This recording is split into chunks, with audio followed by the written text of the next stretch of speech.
One of the foundational concepts from earlier was this concept of layers. So let's go ahead and work with layers now. Now I'm just going to create a new cell, call this cell 7. And let's zoom in. Okay. So until now, we've been drawing in layer 1. If you look over here at your layer toolbar on the left, you should be able to see layer 1 here. You'll also notice that layer 1 is in bold and layer 1 is highlighted here. Now sometimes when you install Layout Editor, you don't see the layer toolbar. To open the layer toolbar, just go ahead and go up to the toolbar and right click and find, where is it, layer. You want to make sure the layer toolbar there is checked for this next part. What's up here? Okay, so until now, layer 1 has been active, and you can tell because it's highlighted.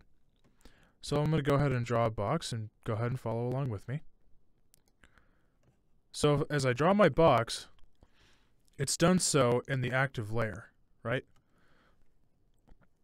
Now, what if I wanted to draw a box in layer 2, all I would have to do would be to change the active layer to layer 2 and then draw the box.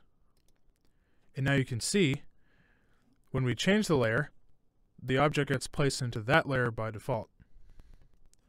Now suppose I drew something and say I drew it in layer 2 in this case, and I go, darn, I want to change this. I actually didn't want to draw this in layer 2. I wanted to draw it in layer 3 instead. Well, here we want to change the layer that it's actually in. So with the second box drawn, I'm going to hit escape. And what I'm going to do is select layer 3, select that box, right click, and go to move to layer.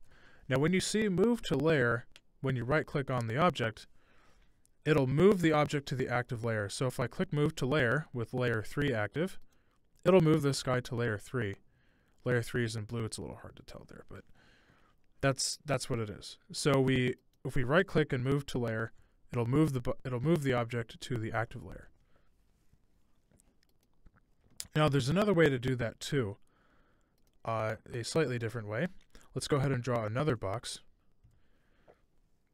But this time I want to change this to layer 4. And there's actually a different way to do this. And surprise, surprise, it turns out that the layer is also a property of the box, of the object here. So I can change the layer here. That also works.